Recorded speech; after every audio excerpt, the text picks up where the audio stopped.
You know very well, your teachers, we had huge gaps in our classrooms.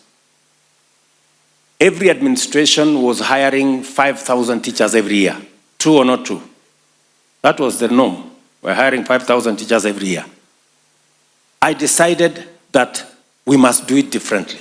And I want to thank you very much because you understood what I was saying. You allowed us as government to hire huge numbers of teachers, even though we started with interns, because it was necessary for us first to have teachers in classroom, get them out of the streets, balance the money we have. And today, I can confidently say in this teachers meeting that we are slowly closing the gap on teacher-student ratio. We now have 76,000 teachers teaching. In January, we will have 100,000. And by 2027, we will have 120,000 teachers hired. I want to say welcome the teachers of Kenya. And I want to associate myself with the sentiments that have been made by my deputy, that teachers are the greatest patriots and heroes of the Republic of Kenya. Teachers mind about the children of others. They spend sleepless nights thinking about the children of others. And I want to tell you, teachers, on behalf of parents, including myself and the people of Kenya, we are truly grateful for your contribution to the success of our nation. Transforming education was not a political issue. Transforming education was deliberate because through education, whether you look at Korea, whether you look at Singapore, whether you look at Malaysia, intellectuals, the capacity for people to understand things, education was at the center of their own transformation.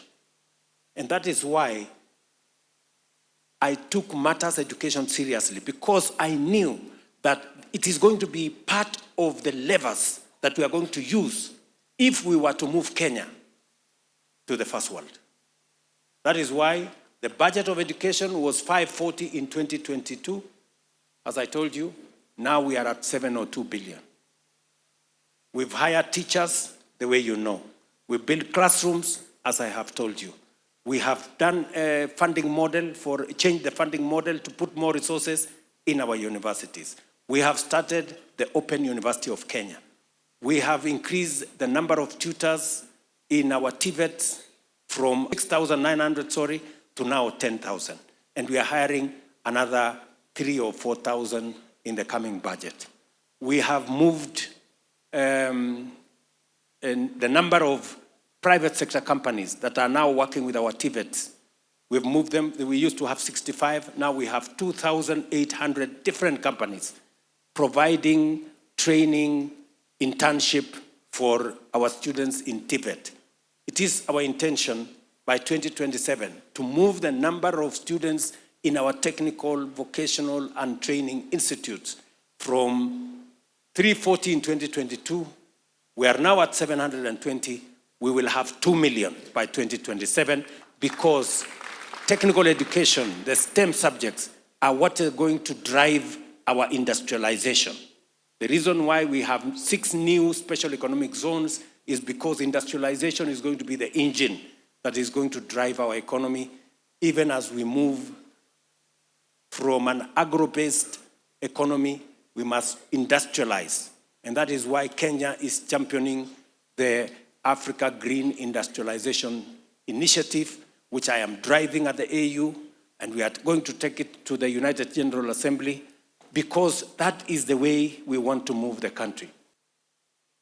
We agreed that we want to reform our education sector. You know, in 2022, citizens were not sure about CBC. In fact, as I campaigned in many parts of the country, parents, citizens were saying, let us abolish CBC. Ni kweli ama si kweli? Si ilikuwa namna hiyo? So my first assignment when I arrived here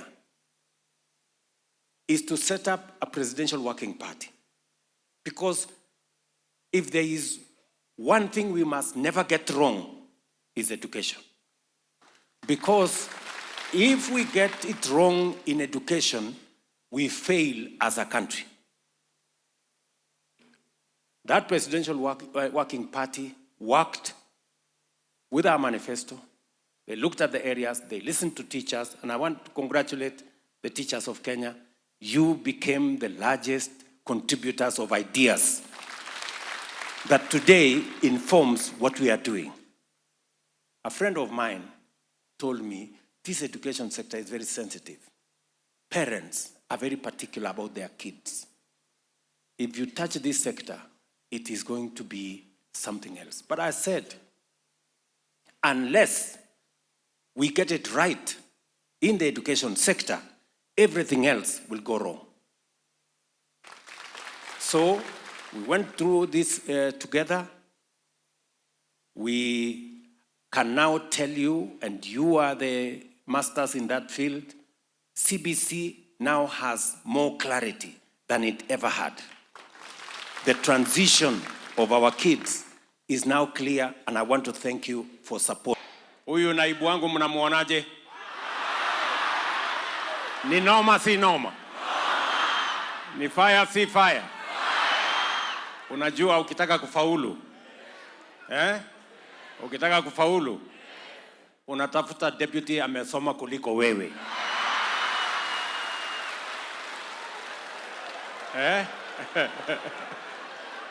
If you want to succeed, you put people around you who are more intelligent than you.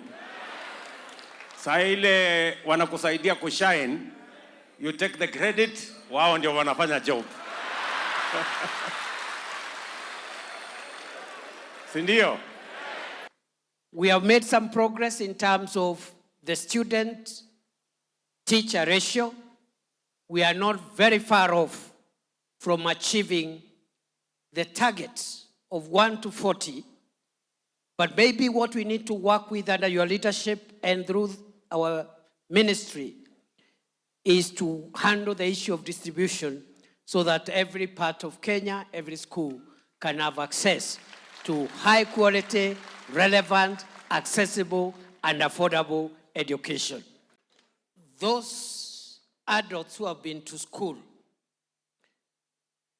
do not remember the teaching methods that they were taught with and the techniques, but they remember the teachers who helped them become what they are today. Teachers are the only people I know who lose sleep because of the children of other people. And I agree with what has been said here, that if they are patriotic people, selfless people, people who give their all for the sake of others, it is the teachers of Kenya and the teachers of the world. And therefore, Your Excellency, you've done well to recognize these heroes and heroines of our country, and I'm very proud to be associated with the teachers of Kenya. Walimu ni fire si fire. Walimu ni fire si fire. The importance of teachers in this country cannot be gainsaid. Each one of us has been shaped by these teachers. In my official duties that you graciously gave me, Your Excellency, I have interacted with these teachers, and I can state without any fear of contradiction that they are the most patriotic in this country. We have worked with them through various challenges, through their unions. Even when the issues were difficult, they were able to come to the table and say, the country, the students are bigger than our issues, and we resolve those challenges. I want to thank you most sincerely, teachers, for supporting the government reformed, especially because we are reforming our education sector to make it that much better for our children. Thank you for all that you do.